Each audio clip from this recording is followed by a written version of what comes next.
guys, selamat datang kembali dalam pembahasan Battle Through the Heavens versi novel.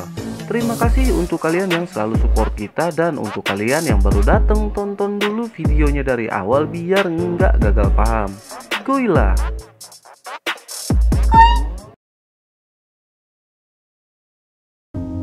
Setelah Xiaoyan bertemu dengan Yun Yun di bukit belakang Misty Cloud, Xiaoyan pun tinggal bersama Yun Yun selama 3 hari. Yun Yun sudah tidak bisa menunda waktu lagi untuk pergi dari Kekaisaran Jiama. Ia takut jika semakin lama berada di dekat Xiaoyan, maka akan semakin berat untuknya segera pergi.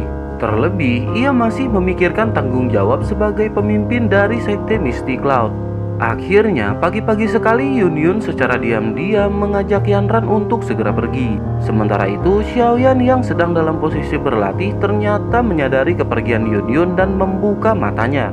Xiaoyan tidak menghentikan Yun Yun untuk pergi karena ia tahu apa yang dibutuhkan untuk Yun Yun saat ini. Xiaoyan hanya menatap dingin ketika Yun Yun mengepakkan sayap dan pergi.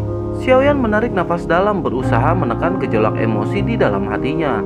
Tak lama ia pun berdiri, kemudian segera terbang menuju ibu kota. Tak lama Xiaoyan pun sampai di Xiao Mansion dan segera berjalan menuju ke ruang utama. Di sana sudah ada Xiao Ding dan Xiao Li yang sedang berbincang-bincang. Xiao Li segera menghampiri Xiaoyan lalu berkata jika saja Xiaoyan tidak segera datang maka ia akan meminta Hai Bodong untuk menyusulnya. Xiaoyan jelas tidak akan memberitahu apa yang terjadi selama beberapa hari di Bukit Awan Berkabut. Xiaoyan hanya tersenyum lalu berkata tampaknya waktu untuk segera membentuk faksi sudah tiba. Xiaoyan meminta mereka untuk memberitahu kepada Hai Bodong agar dapat mengundang para tetua dari masing-masing klan besar di Jiama. Sukacita terlintas di wajah Xiao Li dan Xiao Ding karena waktu yang dinanti akan segera tiba. Xiao Li lanjut bertanya apakah Xiaoyan telah benar-benar pulih dari cederanya. Xiaoyan tersenyum sambil mengangguk membuat mereka semakin merasa senang.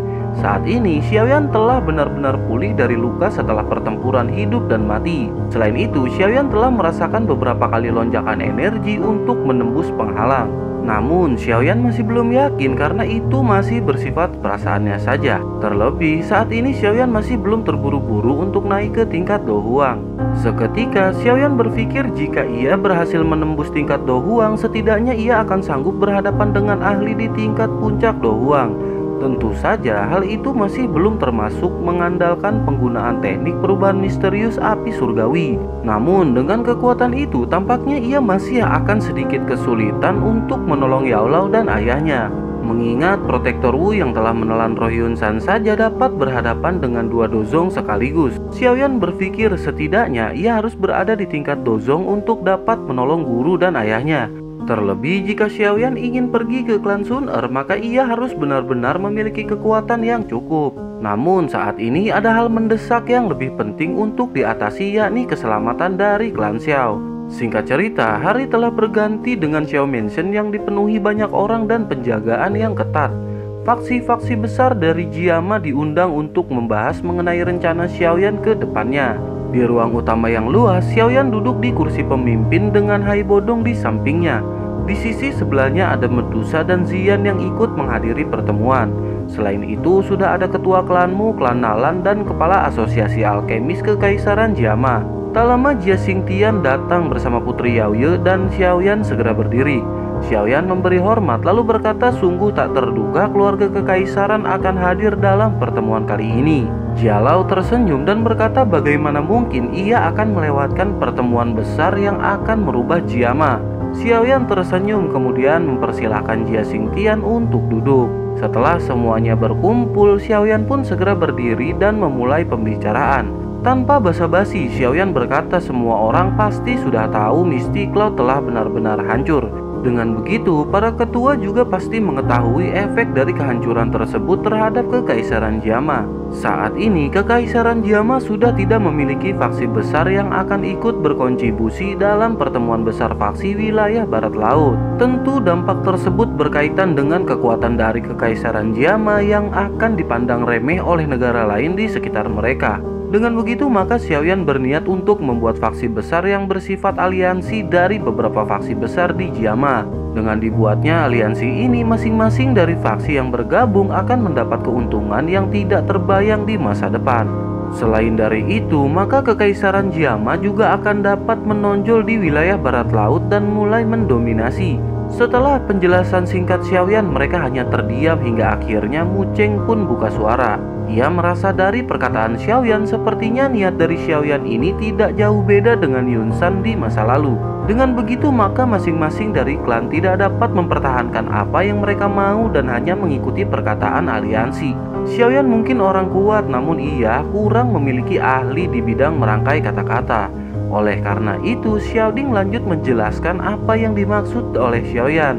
Xiaoding menjelaskan bahwa faksi ini dibentuk oleh beberapa faksi besar di Jiama dan oleh karena itu faksi ini adalah milik bersama. Terlebih dengan adanya dukungan dari keluarga kekaisaran, mereka akan membangun satu aula sebagai tempat berlatih.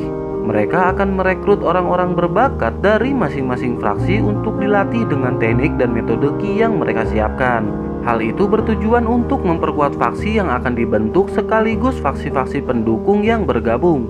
Selain itu, mereka akan memberikan kursi bagi masing-masing faksi yang berposisi sebagai tetua.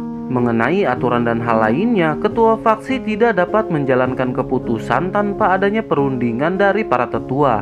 Dengan demikian, maka dapat dikatakan jika terjadi kerugian, maka mereka akan rugi bersama. Sementara jika ada keuntungan, maka semuanya akan mendapat untung. Hai Bodong tertawa setelah mendengar penjelasan yang sangat jelas dari Xiaoding. Kemudian ia berkata untuk memasukkan namanya sebagai tetua pertama di dalam faksi. Mu Cheng seketika menatap Hai Bodong yang merupakan orang kuat dari klan primer ikut bergabung dengan faksi yang akan dibentuk. Tampaknya Hai Bodong telah mengetahui manfaat apa saja yang akan mereka terima mengingat ia sangat dekat dengan Xiaoyan. Tak lama, Mu Cheng berkata bahwa ia akan ikut bergabung dan berharap faksi baru ini akan dapat menguasai wilayah barat laut. Xiaoyan merasa lega karena sudah dua faksi besar yang telah bergabung dengannya. Di sisi lain, Nalanji yang juga melihat dua faksi telah bergabung akhirnya memutuskan untuk ikut masuk dalam faksi tersebut. Ia berkata semoga Tuan Xiaoyan dapat membawa aliansi maju ke tingkat yang lebih jauh dari sebelumnya. Xiaoyan memang tidak begitu memperhatikan klan Nalan, namun ia juga merasa lega karena semua fraksi telah mau bergabung tanpa penolakan. Setelah itu Xiaoyan menatap ke arah Fama yang dari tadi tidak mengeluarkan suara. Xiaoyan segera bertanya apakah pendapat yang akan diambil ketua asosiasi alkemis. Fama dipenuhi dengan kegalauan karena asosiasi alkemis yang telah ia jalankan selama bertahun-tahun telah memiliki reputasi yang sangat baik. Bahkan saat itu Misty Cloud sekalipun takut kepada asosiasi alkemis dalam beberapa hal yang menyangkut pengobatan. Terlebih dengan prestasinya yang bahkan tidak dapat dicapai oleh King Pilguhe membuat Fama tak rela untuk bergabung. Fama merasa dengan kekuatan mereka yang telah sejak lama berdiri sendiri akan mampu terus bertahan. Akhirnya Fama berkata bahwa ia tidak memiliki wewenang untuk memutuskan hal tersebut. Terlebih para alkemis di asosiasi yang memiliki sifat bebas akan sangat sulit untuk menerima hal tersebut. Xiaoyan mengerutkan alis dan menyadari adanya penolakan dari perkataan Fama barusan. Jia Xingtian hanya terdiam karena menyadari betul apa yang Fama rasakan. Ia dengan jelas mengetahui semua perjuangan Fama dalam membangun asosiasi alkemis hingga ke tahap ini.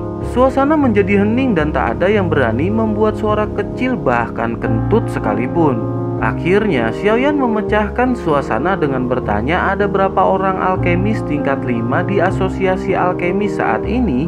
Fama merenung sejenak kemudian ia berkata untuk saat ini mereka memiliki tidak lebih dari 5 orang. Xiaoyan tersenyum kemudian lanjut bertanya apakah Fama ingin menerobos ke alkemis tingkat 6. Fama terdiam tak bisa menjawab karena tahu arah dari pertanyaan Xiaoyan. Dalam pikirannya Fama jelas tahu sangat sulit baginya untuk naik ke tingkat 6.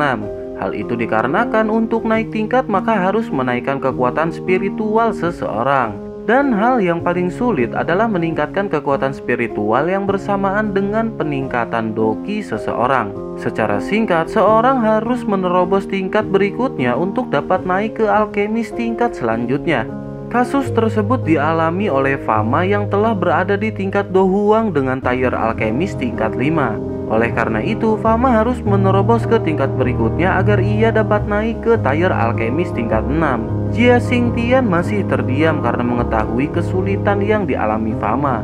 Terlebih dengan usianya saat ini, maka tidak memungkinkan Fama untuk melakukan hal tersebut. Suasana kembali hening hingga Xiaoyan berkata bahwa ia berjanji akan menghasilkan 5 orang alkemis tingkat 5 dalam waktu 10 tahun. Selain itu, ia akan membuat Fama berhasil menerobos ke tier alkemis tingkat 6 dalam waktu yang sama. Semua orang seketika terkejut setelah mendengar perkataan Xiaoyan yang dapat dibilang sangat mustahil. Begitu juga dengan Fama yang jelas tahu cara menaikkan tingkat adalah hal yang sangat sulit. Fama segera berkata kepada Xiaoyan, bukankah yang barusan disampaikan terdengar mustahil dan berlebihan? Xiaoyan tersenyum kemudian sedikit bercerita bahwa ia terjun di dunia alkemis semenjak usia 13 tahun. Hingga saat ini ia telah mencapai tier alkemis tingkat 6 dan itu artinya Xiaoyan membutuhkan waktu hanya 7 tahun. Dengan bakat dan kecepatan latihan seperti Xiaoyan dapat naik ke tingkat 6 dalam waktu 7 tahun. Dengan begitu, bukan hal yang tidak mungkin dalam 10 tahun seseorang dapat mencapai tier alkemis tingkat 5. Fama terkejut setelah mengetahui Xiaoyan yang hanya perlu waktu 7 tahun untuk sampai ke tingkat ini. Namun seketika ia teringat guru Xiaoyan yang juga pernah memberinya petunjuk saat ia masih muda. Dengan teknik dan pengajaran dari seorang yang hebat, memang bukan hal yang mustahil untuk melakukan hal tersebut. Fama jelas mengetahui kemampuan dari Yao Lao pada saat itu dan ia tahu dengan sangat jelas Xiaoyan adalah muridnya. Maka dari itu, metode yang akan diajarkan Xiaoyan akan sama dengan metode dari gurunya. Fama menarik nafas sebelum akhirnya ia pun setuju untuk bergabung dengan aliansi yang akan dibentuk. Fama berharap dengan metode dari Xiaoyan maka mereka akan mendapat lebih banyak tier alkemis di tingkat 5. Xiaoyan saat ini benar-benar merasa lega karena semua telah berjalan dengan sangat lancar. Setelah itu Xiaoyan berkata kepada semuanya selama mereka melakukan yang terbaik, maka Xiaoyan berjanji dalam waktu 10 tahun masing-masing dari faksi yang bergabung akan memiliki 3 atau lebih ahli di tingkat Do Huang. Seketika mereka semua terkejut mendengar perkataan Xiaoyan yang akan menambah elit Do Huang di masing-masing faksi. Mu Cheng dan Nalanji saling bertukar tatapan dengan rasa gembira di mata mereka. Jia Xingtian juga tak lepas dari keterkejutan setelah mendengar perkataan Xiaoyan. Ia berpikir dengan kemampuan Xiaoyan saat ini bukan tidak mungkin untuk memberikan metode pengajaran yang terbaik bagi para ahli. Jia Xingtian sangat tertarik dengan hal tersebut mengingat keluarga kekaisaran telah menghabiskan banyak usaha untuk menghasilkan elit di tingkat Do Huang.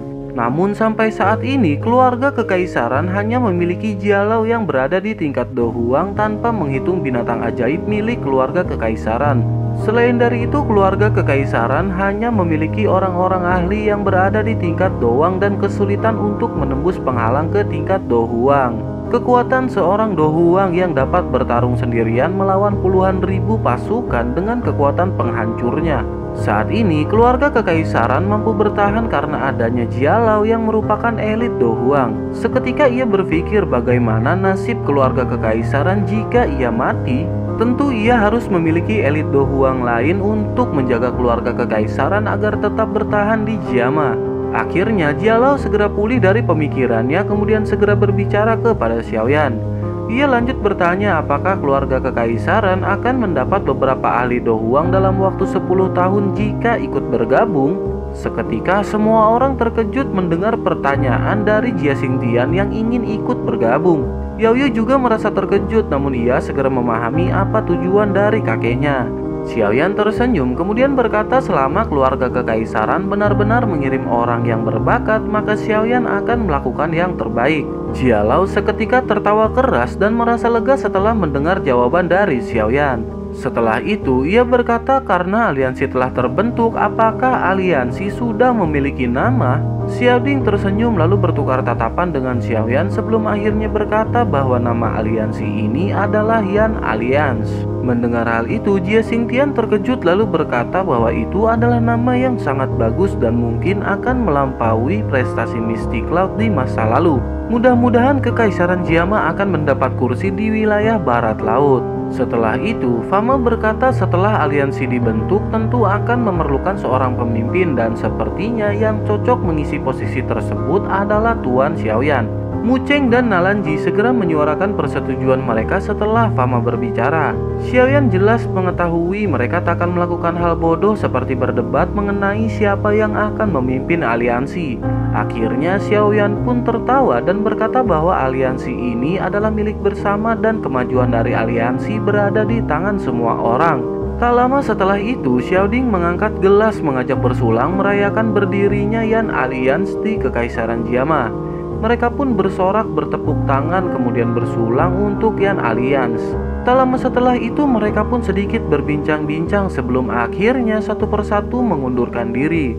Setelah semua orang pergi, Medusa berkata bahwa Xiaoyan sesungguhnya bisa mengancam mereka ketimbang menggunakan cara yang merepotkan. Xiaoyan hanya menggelengkan kepala setelah mendengar perkataan dingin dari Medusa. Di sisi lain, Xiaoding tidak menghiraukan perkataan Medusa kemudian berkata karena aliansi besar telah terbentuk, selanjutnya ia akan menyebarkan beberapa titik penjagaan di pelosok Kekaisaran Jiama. Dengan begitu, tiap pergerakan yang masuk dengan cepat akan dapat terdeteksi. Tak mudah bagi mereka yang ingin menyerang klan Xiao, termasuk juga dengan Hall of Soul. Xiaoyan tersenyum setelah mendengar perkataan Xiaoding, kemudian Xiaoli pun ikut berbicara. Ia berkata sepertinya Xiaoyan telah memberikan otoritas kekuasaan yang terlalu besar kepada mereka. Dewan Tetua akan dapat menggagalkan rencana dan ide yang dibuat Xiaoyan di masa depan. Menanggapi hal itu, Xiaoding tersenyum kemudian berkata hal itu hanya untuk menenangkan hati mereka dalam pertemuan. Seiring berjalannya waktu, ia akan menempatkan beberapa orang dari klan Xiao untuk masuk dalam posisi tetua. Dengan begitu, takkan menjadi halangan jika mereka tidak menyetujui keputusan dari Xiaoyan. Xiaoyan merasa sangat bangga dengan Xiaoding, kemudian berkata mulai saat ini ia akan menyerahkan masalah aliansi kepada mereka berdua. Setelah itu, Xiaoyan segera menanyakan apakah Xiaoli telah mendapatkan obat yang telah ia pesan. Xiaoli segera menjelaskan perkataan Hai Bodong mengenai bahan obat yang sangat langka. Dengan begitu mereka hanya dapat mengumpulkan 2 set bahan obat dan Xiaoli khawatir dengan tingkat kegagalan pemurnian obat lalu berkata bahwa bahan obat tersebut akan tersedia dalam 2 bulan lagi. Xiaoyan mengangguk kemudian berkata kemungkinan ia akan berhasil memurnikan 1 pil dari bahan obat tersebut. Tak lama Xiaoding dan Xiaoli segera pergi setelah merasakan tatapan dingin Medusa ketika mereka semua sedang berbincang-bincang. Setelah itu, Xiaoyan menatap ke arah Medusa dan segera berterima kasih karena telah mau hadir dalam pertemuan. Xiaoyan sengaja mengajak Medusa sebagai cara untuk menekan para tetua terhadap keputusan dari mereka. Medusa terlihat masih kesal dengan cara Xiaoyan yang sangat berbelit-belit. Kemudian Xian menghampiri Xiaoyan dan berkata bahwa bahan obat yang dimurnikan Xiaoyan telah habis sejak lama. Xian meminta Xiaoyan untuk memurnikan bahan obat langka untuk ia makan. Xian lanjut menjelaskan bahwa saat ini ia membutuhkan energi yang sangat besar dan jika tidak maka ia akan jatuh tertidur. Medusa dan Xiaoyan seketika terkejut dan saling bertukar tatapan lalu melirik ke arah Xian. Medusa menduga Xian akan segera menerobos ke tingkat Do Huang setelah pertarungan yang terakhir. Selain itu, Medusa menyadari bahwa binatang ajaib akan mengkonsumsi banyak bahan obat untuk dapat energi ketika akan naik ke tingkat berikutnya. Xiaoyan mengangguk kemudian berkata bahwa Xian telah sangat lama memakan bahan obat untuk mengumpulkan energi. Namun sepertinya energi yang Xian perlukan untuk menerobos tingkat Do Huang lebih banyak dibanding binatang ajaib pada umumnya. Dengan begitu dapat dipastikan Xian merupakan binatang ajaib yang sangat kuat karena membutuhkan energi yang sangat banyak. Xiaoyan semakin penasaran dengan bentuk asli dari Xian lalu berkata bahwa ia akan segera memurnikan bahan obat untuk makanan Xian. Xiaoyan mengusap kepala Xian sambil berkata ia takkan membiarkan hal buruk terjadi kepada Xian. Tanpa sadar Medusa tersepona dan kaget melihat sikap lembut yang ditunjukkan Xiaoyan kepada Xian. Medusa pun segera tersadar kemudian menarik Xian dan menyisir rambut ungu Xian yang indah. Medusa berkata Xiaoyan tidak perlu repot tentang Xian karena ada Medusa di sampingnya. Seketika Xiaoyan teringat sesuatu dan mengingatkan Medusa bahwa perjanjian 1 tahun mereka akan berakhir 1 hingga 2 bulan lagi. Seketika Medusa tersentak membuat tangan yang menyisir Xian berhenti. Medusa berkata itu berarti Xiaoyan akan segera mati setelah Medusa mendapatkan pil pemulihan jiwa. Mengingat kemampuan Xiaoyan saat ini yang dapat mengalahkan seorang Dozong, Medusa langsung berkata atau mungkin Xiaoyan akan mencoba untuk melawan Medusa. Xiaoyan tersenyum kemudian berkata bahwa ia takkan melanggar janji yang telah ia buat kepada Medusa. Selain itu, dari cara Medusa mencari bahan obat, sepertinya Medusa benar-benar sangat menantikan waktu untuk membunuh Xiaoyan. Dengan begitu, maka Xiaoyan tidak akan mengecewakan Ratu Medusa. Mendengar hal itu, ekspresi Medusa menjadi dingin kemudian menarik Xian dan berjalan keluar. Namun ia menghentikan langkahnya lalu berkata semua bahan obat tersebut telah dimakan oleh Xian. Dengan begitu, Xiaoyan tidak perlu repot untuk memurnikan pil untuknya. Namun dengan hal itu bukan berarti Ratu Medusa tidak akan membunuh Xiaoyan, melainkan saat ini ia hanya ingin Xiaoyan hidup sedikit lebih lama. Medusa pun segera pergi meninggalkan Xiaoyan sendiri dalam keheranan. Setelah itu, Xiaoyan pun mulai fokus untuk memurnikan Deep Longevity Pill untuk Xiaoli. Xiaoyan memejamkan mata menelusuri tahapan dalam memurnikan pil tersebut hingga akhirnya Xiaoyan pun membuka matanya. Ia menanamkan dalam hatinya bahwa ia harus berhasil dengan 2 set bahan obat yang ada. Xiaoyan membuang pikiran yang tidak penting dari pikirannya kemudian segera mengeluarkan kuali. Tak lama Glass Lotus Core Flame muncul di tangan Xiaoyan dan segera mengalirkannya ke dalam kuali. Xiaoyan mengambil bahan pembuatan pil yakni Deep Green Fruit kemudian memasukkannya ke dalam kuali. Dengan bantuan api surgawi yang lebih kuat, bahan obat sekeras apapun akan cepat hancur di bawah tekanan panas dari api. Tak lama buah hijau gelap itu pun hancur dan menjadi cairan putih seukuran telapak tangan. Xiaoyan lanjut memasukkan bahan lain secara bertahap hingga semuanya membentuk cairan yang terpisah. Tak lama, tanpa diduga, ledakan terjadi menandakan kegagalan dalam pemurnian obat. Setelah 3 jam, Xiaoyan berakhir dengan kegagalan menjelang di tahap akhir. Xiaoyan tidak frustasi dan mencoba untuk lebih fokus setelah mengetahui titik kegagalan sebelumnya. Ia kembali memulai langkah dari awal hingga semua bahan telah membentuk cairan. Setelah hampir seharian, Xiaoyan akhirnya berhasil memurnikan Deep Longevity Pill. Xiaoyan merasa sangat senang karena dengan hal ini maka kehidupan dari Xiaoli dapat diperpanjang. Tak lama Xiaoyan lanjut dengan memurnikan bahan obat untuk Xian. Xiaoyan menyadari bahwa Xian membutuhkan bahan obat langka yang banyak untuk mendapatkan energi yang besar. Beruntung Xiaoyan menemukan banyak bahan obat langka dalam cincin hitam milik gurunya. Ia menyadari saat ini yang terpenting adalah kesuksesan dari proses Xian menerobos ke tingkat Do Huang. Hal itu dikarenakan Xian akan sangat berguna membantu Xiaoyan untuk menghadapi musuh yang kuat. Jika berhasil ke tingkat Do Huang, maka Xian akan mampu menghadapi seorang elit di tingkat Dozong. Xiaoyan tidak membuang-buang waktu kemudian segera memurnikan bahan obat untuk Xian. Setelah 1 jam, Xiaoyan pun selesai memurnikan beberapa kotak giok bahan obat untuk Xian. Tak lama, Xiaoyan menarik nafas dan merasakan dorongan energi untuk menembus tingkat ke Do Huang. Seketika ia berpikir untuk segera melakukan latihan agar dapat segera menembus penghalang ke tingkat Do Huang. Namun sepertinya ia harus menemukan tempat yang lebih tenang untuk melakukan latihan. Xiaoyan tidak dapat menunda untuk segera menerobos ke tingkat Do Huang. Jika hal itu dibiarkan terus berlama-lama, maka akan menjadi hal buruk di masa depan.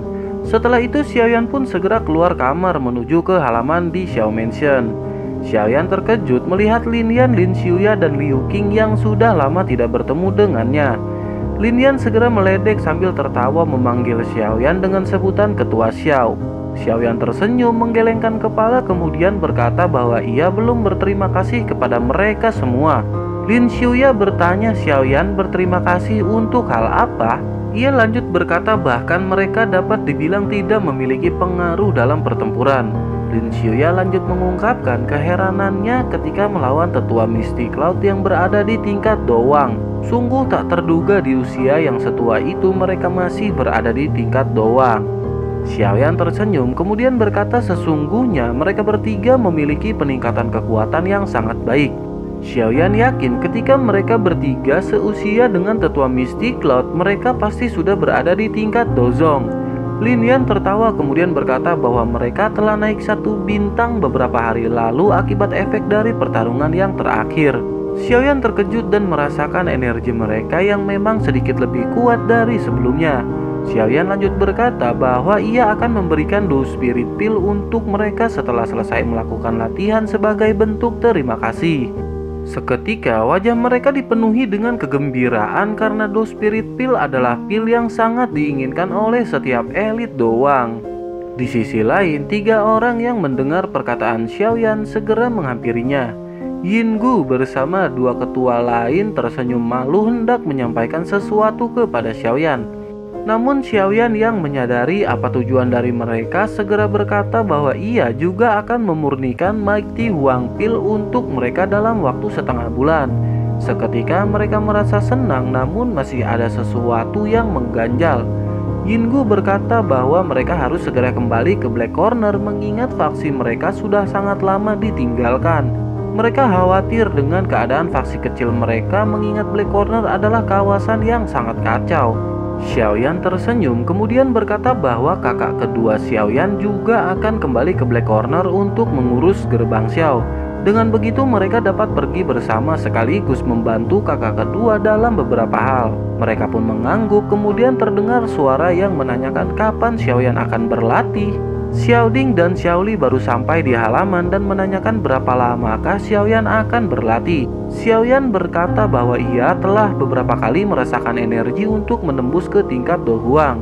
Kali ini Xiaoyan tidak dapat mengabaikan perasaan tersebut dan harus segera berlatih. Ia lanjut menjelaskan bahwa kali ini ia akan berlatih di pegunungan binatang ajaib. Xiaoyan berkata bahwa di sana terdapat banyak bahan obat langka yang dapat membantu proses Xiaoyan berlatih. Xiaoding terkejut mendengar Xiaoyan akan berlatih di pegunungan binatang ajaib lalu bertanya apakah Xiaoyan memerlukan pengawalan. Xiaoyan tersenyum lalu berkata hal itu tidak diperlukan karena Xiaoyan akan pergi bersama dengan Ziyan. Setelah itu Xiaoyan melirik ke arah Xiaoli dan memberikan diplom Vitipil kemudian menjelaskan efeknya secara rinci. Kemudian Xiaoyan menjelaskan agar Xiaoli segera naik ke tingkat Do Huang dalam waktu 10 tahun. Dalam prosesnya, Xiaoyan akan membantu Xiaoli untuk dapat menembus penghalang dengan cepat. Setelah itu Xiaoyan memberitahukan Xiaoli untuk kembali ke Black Corner Region bersama dengan Yinggu dan yang lainnya setelah Xiaoyan selesai berlatih. Xiaoli pun mengangguk kemudian Xiaoyan segera pamit pergi untuk berlatih. Xiaoyan segera menemui Ziyan untuk mengajaknya pergi ke pegunungan binatang buas. Setelah bertemu mereka pun segera pergi keluar sebelum akhirnya Ziyan berteriak sambil menunjuk ke satu arah. Ia berkata kakak Cailin ada di sana dan seketika Xiaoyan pun menoleh ke arah tersebut. Benar saja sosok cantik memikat berada di tepi dekat sebuah pohon. Xiaoyan tersenyum kemudian segera bertanya apakah yang dilakukan Cailin di sini.